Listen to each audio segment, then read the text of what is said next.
दोस्तों, समस्त दुखों का नाश करने वाली एकादशी, पापांकुशा एकादशी, आश्विन मास में पड़ने वाली एकादशी को कहा जाता है। इस दिन एक छोटा सा उपाय करके आप अपने जीवन की परेशानियों से छुटकारा पा सकते हैं। लेकिन इससे पहले जान लेते हैं कि पापांकुशा एकादशी का महत्व क्या है। जब सूर्य एक राशि से दूसरी राशि में प्रवेश करता है तो ज्योतिष में इसे राशि परिवर्तन या किस्मत चमकाने वाली घटना माना जाता है। हर महीने एकादशी का पर्व आता है, लेकिन अक्टूबर में आने वाली पापांकुशा एकादशी सबसे महत्वपूर्ण मानी जाती है। इस दिन सूर्य धनु राशि से निकलकर कुंभ राशि में प्रवेश करता है। आइए जानते हैं, साल 2024 में पापांकुशा एकादशी कब है, स्नानदान का मुहूर्त और इसका महत्व। साल 2024 में पापांकुशा एकादशी 13 अक्टूबर 2024 को मनाई जाएगी। इस दिन पवित्र नदी में स्नान करने और सूर्य की पूजा करने वालों को आरोग्य, धन, सुख, समृद्धि और अक्षय पुण्य की प्राप्ति होती है। ऐसा कहा जाता है कि इस दिन अन्न, वस्त्र, काला तिल आदि का दान करने से मोक्ष की प्राप्ति होती है। विजयादशमी के बाद धरती पर अच्छे दिनों की शुरुआत मानी जाती है। सूर्य के उत्तरायण से देवताओं के दिन का आरंभ होता है और धार्मिक मान्यताओं के अनुसार एकादशी के दिन स्वर्ग का दरवाजा खुल जाता है। इस दिन किया गया दान पुण्य अन्य दिनों से अधिक फलदायी होता है। वास्तव में, अगर आप 13 अक्टूबर की एकादशी के दिन यह उपाय कर लेते हैं तो आप पर मां लक्ष्मी की कृपा होगी और आप धनवान बन जाएंगे। यदि ऐसा न हो तो मुझे बताइए। दोस्तों, बस जो उपाय आपको बताया जाएगा उसे अवश्य करें। आइए जानते हैं कि एकादशी के दिन चुपचाप गाय को खिलाने वाली एक छोटी सी चीज आपको करोड़पति कैसे बना सकती है। इससे आपके सभी संकट और कष्टों से मुक्ति मिलेगी, मृत्यु दंड और पितृदोष भी समाप्त हो जाएगा। पूरे साल आपके घर में धनधान्य के भंडार भरे रहेंगे और आपकी 7 पीढ़ियां भी संपत्ति का आनंद लेंगी।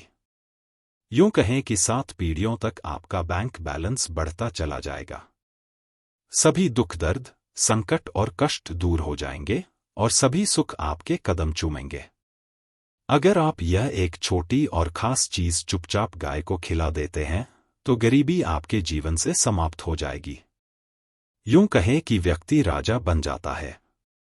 33 कोटि देवी देवताओं को धारण करने वाली गौ माता की कृपा से व्यक्ति के घर में कभी भी अन्न धन की कमी नहीं होती है।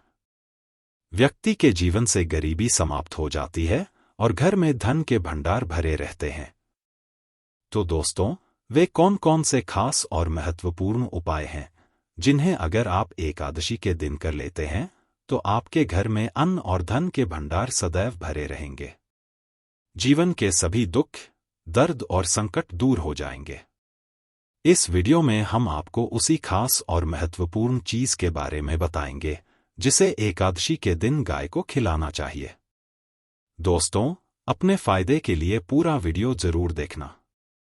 यदि आपने इस वीडियो को बीच बीच में टुकड़ों में देखा तो याद रखें कि जीवन में आपको कभी सफलता प्राप्त नहीं होगी, क्योंकि इस वीडियो में आपको गाय से जुड़े ऐसे उपाय बताए जा रहे हैं जिन्हें करने से आपके जीवन के सभी दुख, संकट और बाधाएं दूर हो जाएंगी। यूं कहें कि आपके जीवन में अपार धन संपत्ति की प्राप्ति होगी। आर्थिक स्थिति इतनी मजबूत हो जाएगी कि कभी भी धन की कोई परेशानी नहीं रहेगी। आपके जीवन में सदैव अन्न और वस्त्र के भंडार भरे रहेंगे।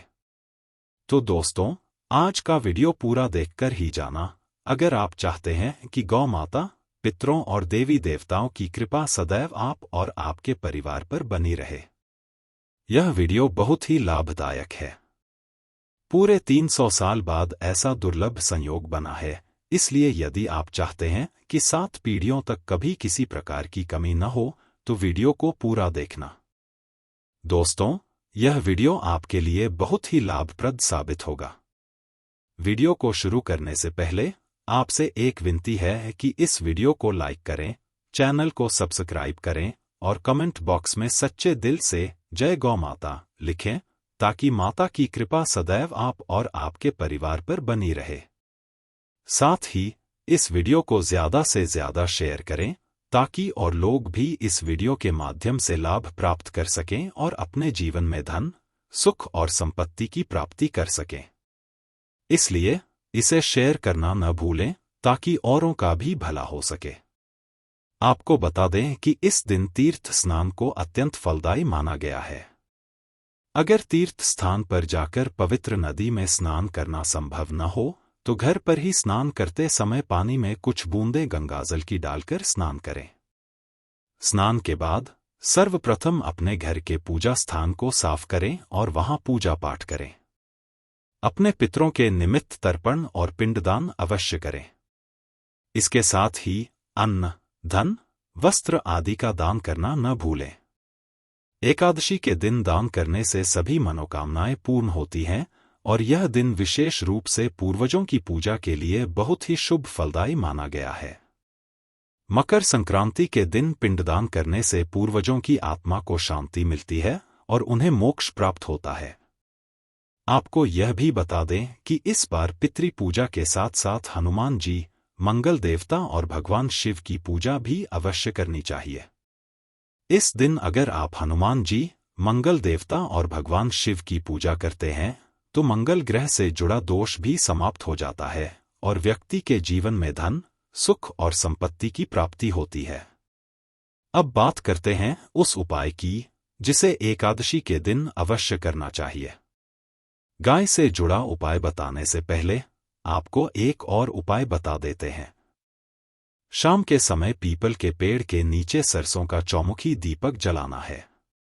आटे का दीपक बनाएं, उसमें कलावे की बाती लगाकर सरसों के तेल का दीपक जलाएं और उसमें 2 साबुत लौंग डालें।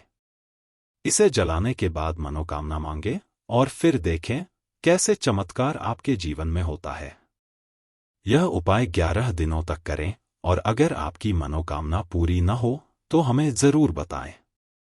यह उपाय बहुत ही दुर्लभ और प्रभावशाली है और नए वर्ष के इस विशेष संयोग में अवश्य करना चाहिए।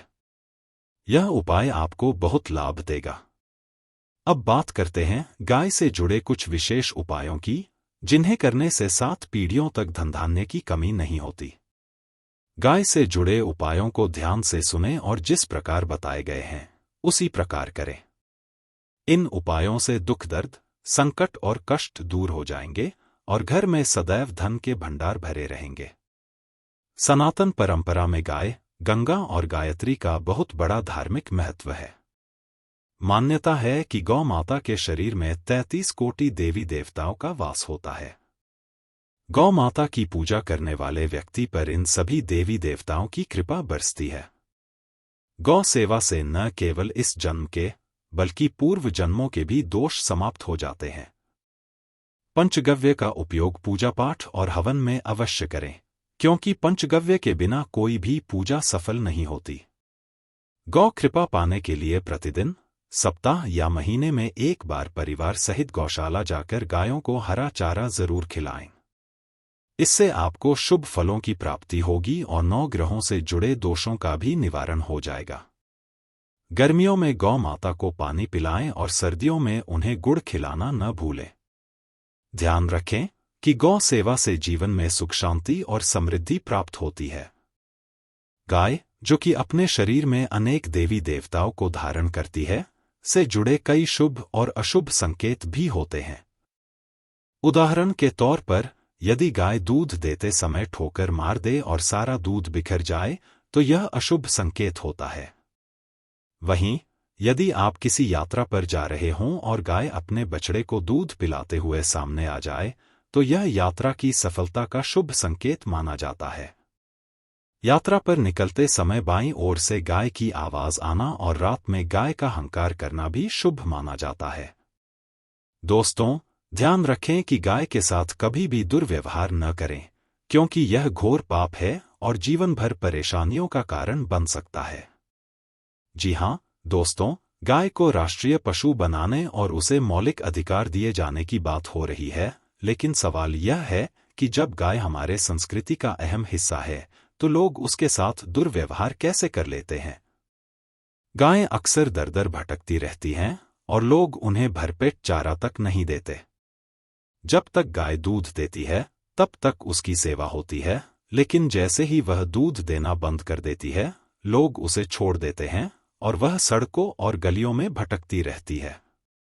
इस स्थिति में कभी कोई उसे डंडे मारता है तो कभी कोई पानी डालकर भगाता है। कई बार वे वाहनों की चपेट में आ जाती हैं तो कभी बीमार होकर मर जाती हैं। ऐसे में यह जानना जरूरी है कि शास्त्रों में गाय के बारे में क्या कहा गया है और हमें उसके साथ कैसा व्यवहार करना चाहिए। शास्त्रों में गाय को माता का दर्जा दिया गया है। गाय को मारने वाला व्यक्ति माता को मारने जैसा पाप करता है और उसे नरक में वर्षों तक कष्ट भोगने पड़ते हैं। अगले जन्म में उसे पशु योनि में जन्म लेना पड़ता है। एक कथा है कि गौतम मुनि ने गलती से गाय को डांट मारी थी, जिससे गाय की मृत्यु हो गई थी। इस पाप से मुक्ति पाने के लिए उन्हें वर्षों तक तपस्या करनी पड़ी थी। भगवान श्री कृष्ण ने भी एक बार गलती से बैल स्वरूप में आए वृद्धाश्रम का वध कर दिया था और इससे मुक्ति पाने के लिए उन्होंने संपूर्ण तीर्थों को एक कुंड में बुलाया और वहां स्नान करने से वह पाप मुक्त हो गए थे। पुराणों में बताया गया है कि जो लोग पानी पी रही गाय को भगाते हैं वे घोर पाप के भागी बनते हैं और उन्हें नरक भोगना पड़ता है। वहीं जो लोग गाय के लिए प्याऊ या चारा बनवाते हैं वे भाग्यवान होते हैं और स्वर्ग में स्थान पाते हैं। गाय को कभी भी कष्ट देकर नहीं उठाना चाहिए, क्योंकि जहां गाय बैठती है वहां की नकारात्मक ऊर्जा समाप्त हो जाती है। उस स्थान को नियमित रूप से साफ रखने वाले व्यक्ति अपने जाने अनजाने पापों से मुक्त हो जाते हैं और गोलोक में स्थान पाते हैं। गाय को डंडा मारकर या पानी डालकर उठाने वाला व्यक्ति भी पाप का भागी बनता है और अगले जन्म में उसे दर दर भटकना पड़ता है। शास्त्रों में यह भी बताया गया है कि गाय का दूध उसके बछड़े के लिए होता है और बछड़े के लिए बचा हुआ दूध ही मनुष्य को ग्रहण करना चाहिए। लेकिन कुछ लोग एक बार गाय का दूध निकालने के बाद बछड़े के लिए बचा हुआ दूध भी निकाल लेते हैं, जो कि घोर पाप है। ऐसे दूध को निकालने और पीने वाला दोनों ही पाप के भागी बनते हैं। शास्त्रों में कहा गया है कि गोवंश यानी गाय और बैल की पीठ पर बैठना महापाप माना जाता है। ऐसा करने वाले लोगों को नरक की यातना भोगनी पड़ती है। गोवंश में नंदी, जो भगवान शिव के वाहन हैं, एकमात्र ऐसे हैं जिन पर महादेव और महादेवी सवारी करते हैं, क्योंकि नंदी ने अपनी इच्छा से यह जिम्मेदारी स्वीकार की थी।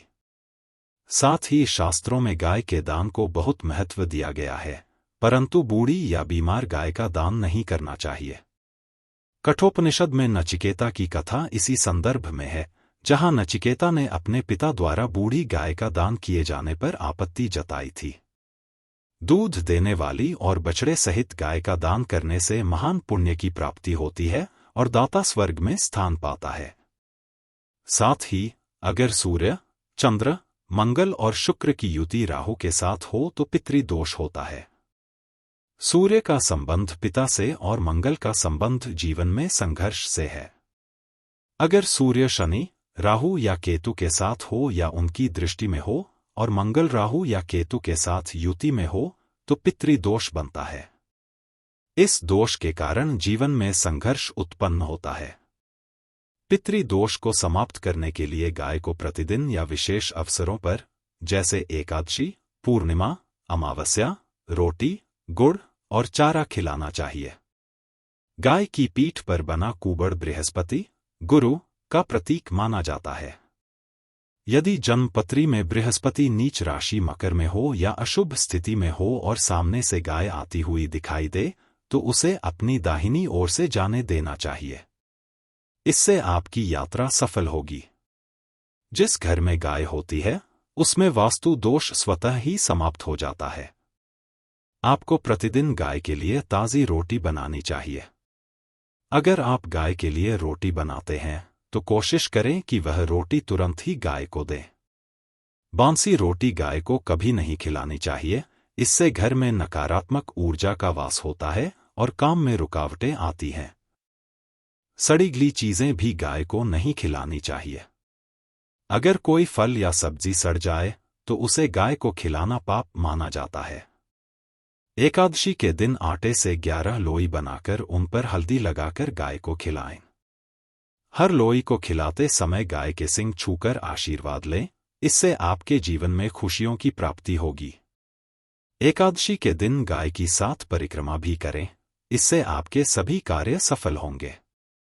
जब भी गाय को रोटी दें, उस पर हल्दी, गुड़ या घी अवश्य लगाएं। गाय को कभी भी सूखी रोटी न खिलाएं, रोटी पर हल्दी, गुड़, मिश्री या घी जैसी कोई वस्तु अवश्य रखकर खिलाएं।